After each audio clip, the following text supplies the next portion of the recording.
if the promisor fails to perform the contract within the fixed period. Quasi is nothing but as per the law, the agreement made between the parties, where the law exists in the contract directly. It is not separatable, legal concept as well as illegal concept, then the entire contract is called void.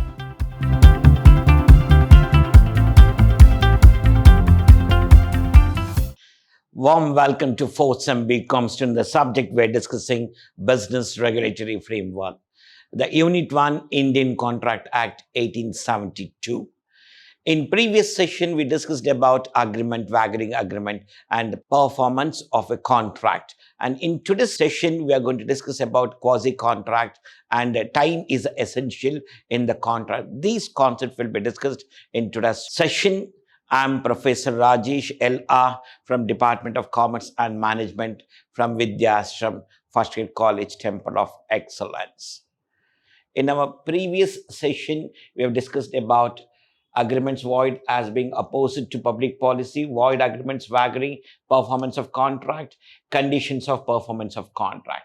In today's session, the reciprocal promises, essence of the contract, agreement to do impossible acts, appropriation of payments like debtor and creditor relationship, and we have quasi-contracts and types of quasi-contracts. We are going to discuss in today's session on quasi and types of quasi-contracts. Is an important topic from the viewpoint of examination. Go through that one, listen properly and understand that one, and go through the entire concept, whatever we have in the quasi-contract info. The first we have here, performance of reciprocal promises under Section 51 of ICA Act 1872. ICA 1872, simultaneous performance. Simultaneous performance is nothing but where both the parties, the offerer and the offeree, offerer and offeree, both the parties has to perform simultaneously. For example, A and B, A is offerer and B is offeree. In this case, they made an agreement, A and B made an agreement where B agreed to make down payment of 10% of total contract value. This is the first duty. After making 10%, A agreed, after receiving the down payment, I'll start production as per requirement. Now, as soon as the production is completed, I'm going to send the invoice of the goods. You have to make the payment and the goods will be delivered to you. See, both the people have agreed. Based on this terms and condition, both the people have to perform. The first is making down payment, then making production, sending invoice, making payment and delivering the goods here. This is called simultaneous performance. Next order of performance here, A and B under Section 52 Indian Contract Act ICA 1872, it says that one order of performance is nothing but first, A and B has made an agreement. A has to send sample, B has to agree and verify and agree the goods. Then B is going to send purchase order. As per purchase order, A is going to produce goods here and supplies goods as per PO, receives goods, verifies and make payment. So this is the order what we have. First, sending sample goods to the A, verifies the goods and makes an agreement. Second, B is going to send a purchase order. As per the purchase order, A is going to produce the goods and sends as per the purchase order. where B receives the goods and verifies and makes the payment. So this is called order of performance. Who has to do first work and who has to start with the work and how the procedure has to be followed. In the same Section 53, liability of party preventing event on which the contract is to take effect.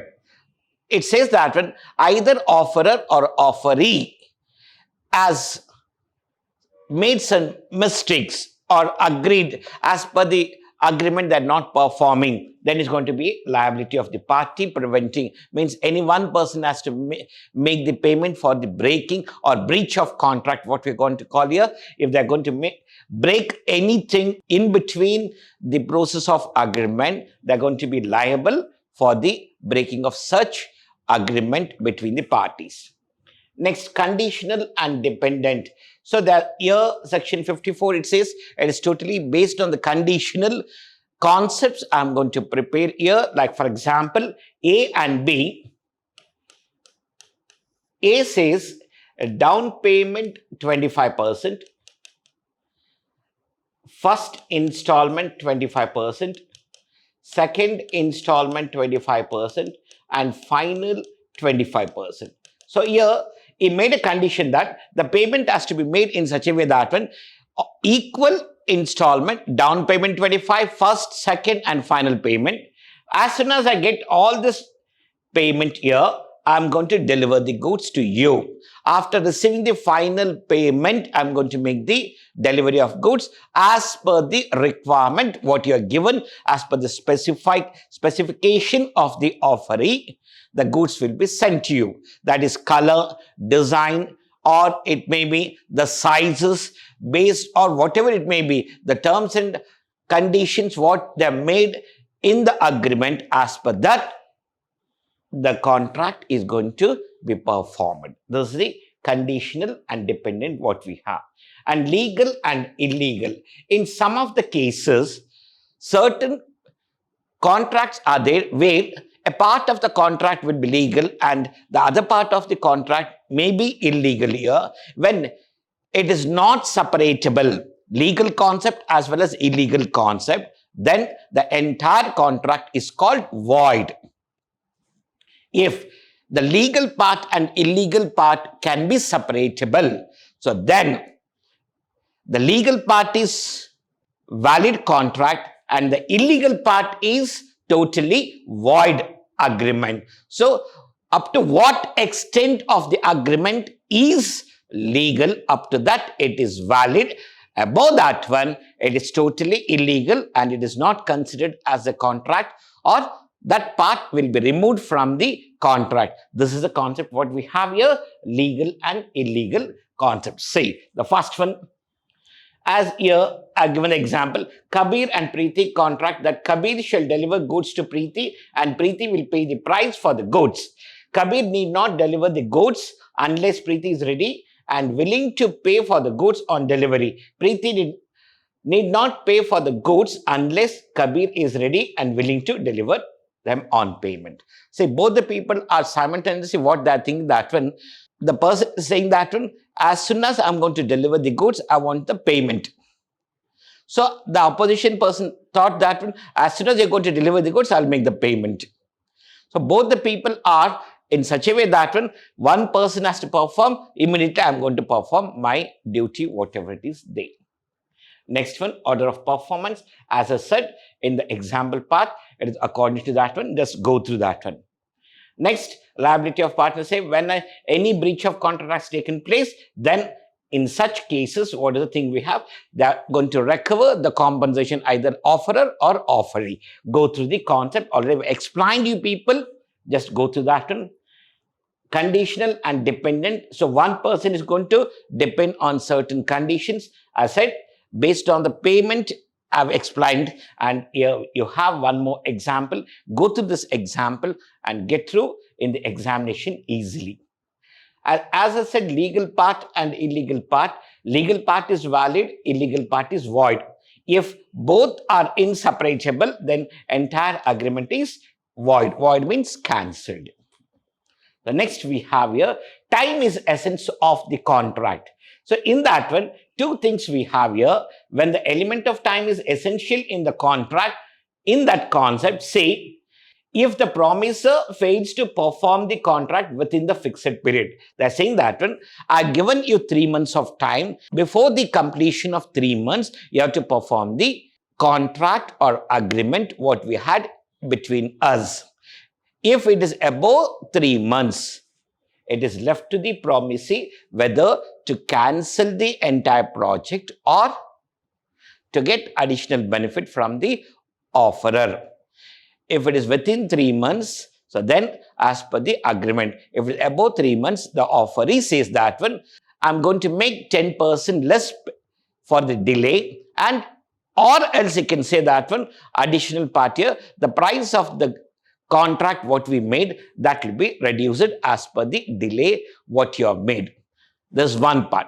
The other part, offerer has said that one, I'm going to deliver the goods for you within 2 months and the payment has to be made from the date of delivery within 30 days. If the offeree doesn't make the payment within 30 days, then offerer has a right to claim additional interest for the delay made by the offeree. This is a concept what we have here, the option 1 and option 2. And here, in this case, if the promiser fails to perform the contract within the fixed period, in this case, promisor can only claim the damages.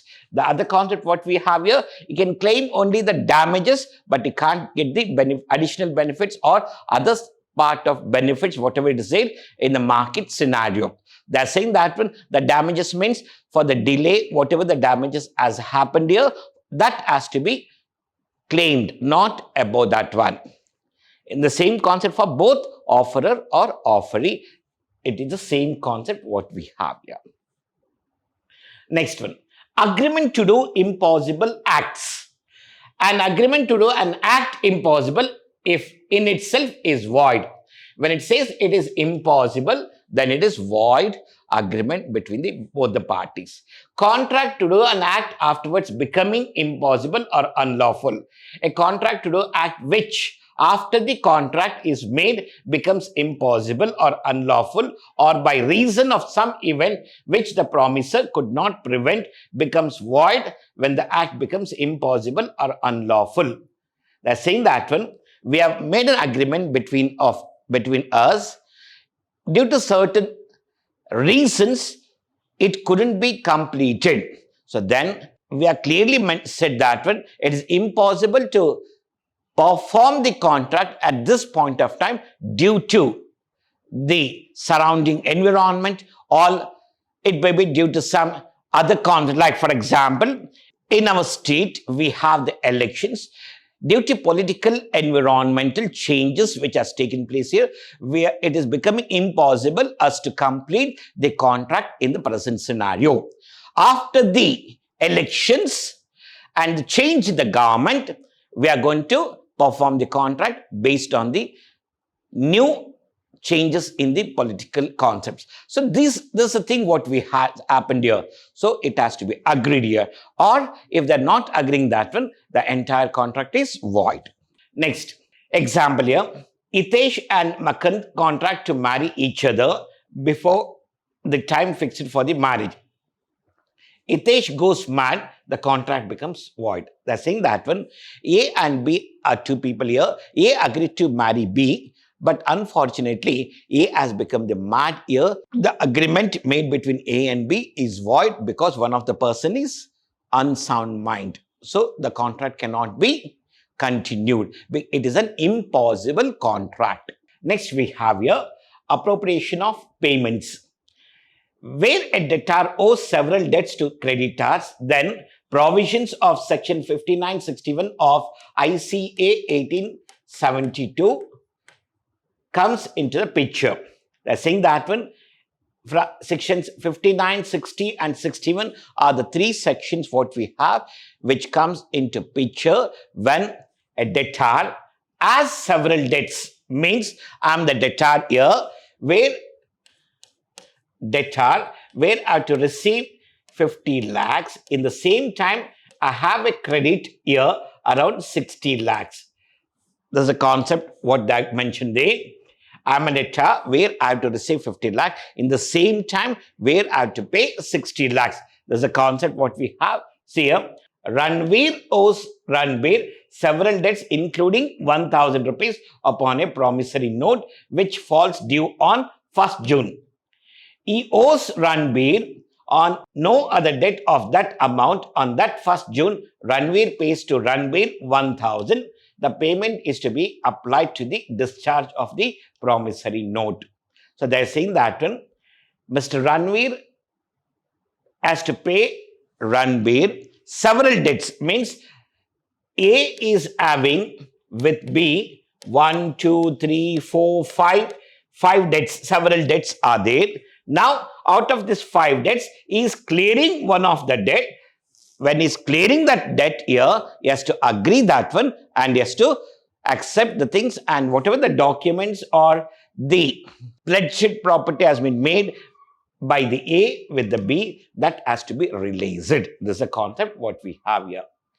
The concept is clearly explains you situation 1, 2 and 3 where the debtor has specified. The debtor has specified, I am specifying clearly that one, out of 8 debts whatever I have with you, out of that 8 debts I am going to clear you 2 debts. Whatever the things I have pledged with you or the documents I have signed, that has to be written for the 1 and 2. Remaining will be there, that will be cleared later.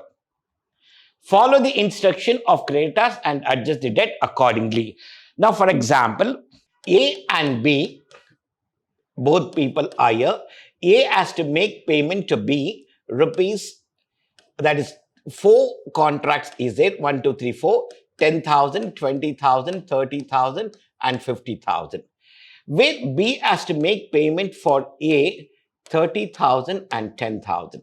Now, A has to make 10, 20, 30, 50. So, totally it will be 1,10,000, where B has to make 40,000 payment to A. Now, it is left to the B that one, out of 110 is going to reduce the 40 and says that one, pay 70 for me, or it may say that one, first you clear 1,10,000, then I'm going to pay you 40,000. It is left to the creditor, either he can adjust or he can insist stating that one, first you clear my debts, then I'm going to pay the debts to you. The third situation where no one has specified, means both the people have not specified clearly what is the concept they are going to have. Debt should be appropriated as per time. However, if 2 loans are taken on same day, the appropriation must be done proportionately. They are saying that one, A has taken a loan with the B on the same day, 1st January, 50,000 and 60,000. Totally has taken 1,10,000. When A makes a payment, of 45,000, this 45,000 split it into 2 parts. 22,500 will be deducted of 50,000 and 60,000. Total 45,000 is not adjusted with the 50 because there is no proper specification in the loans or the debts whatever they had between A and B. Next, quasi-contract.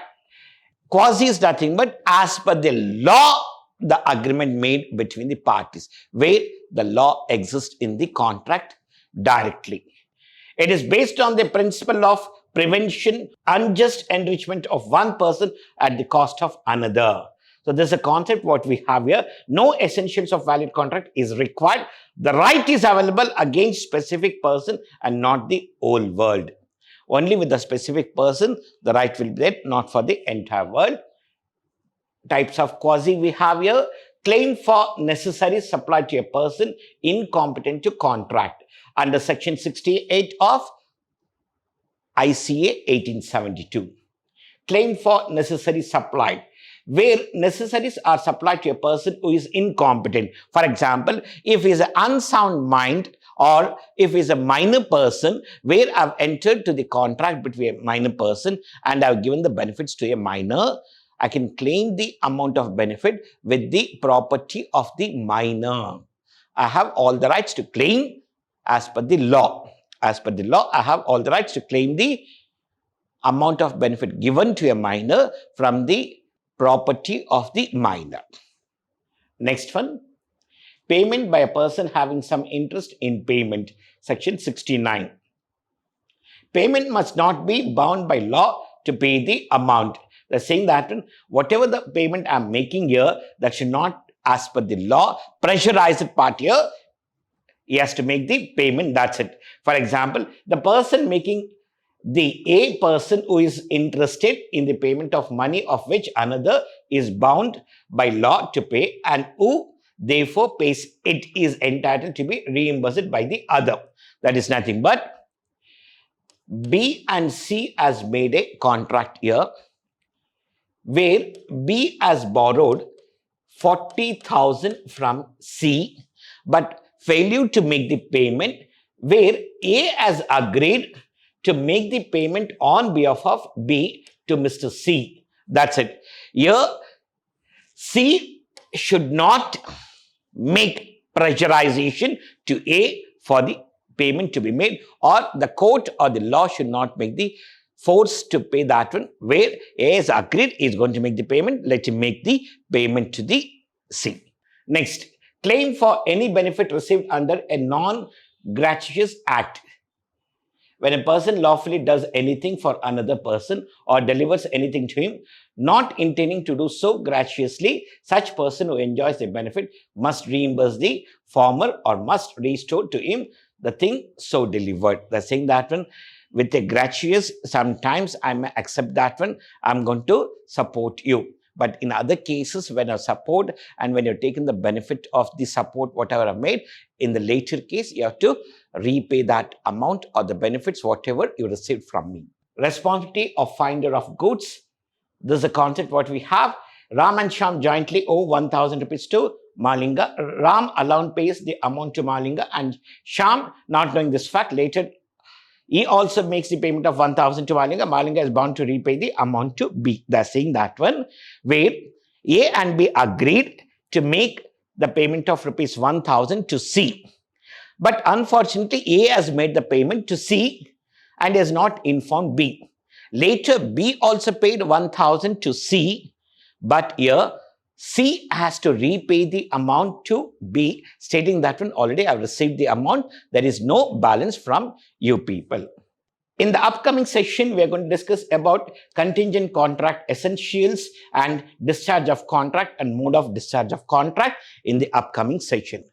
Thank you to all 4th Sem BCom students. In the upcoming session, we are going to discuss discharge of contract. Thank you.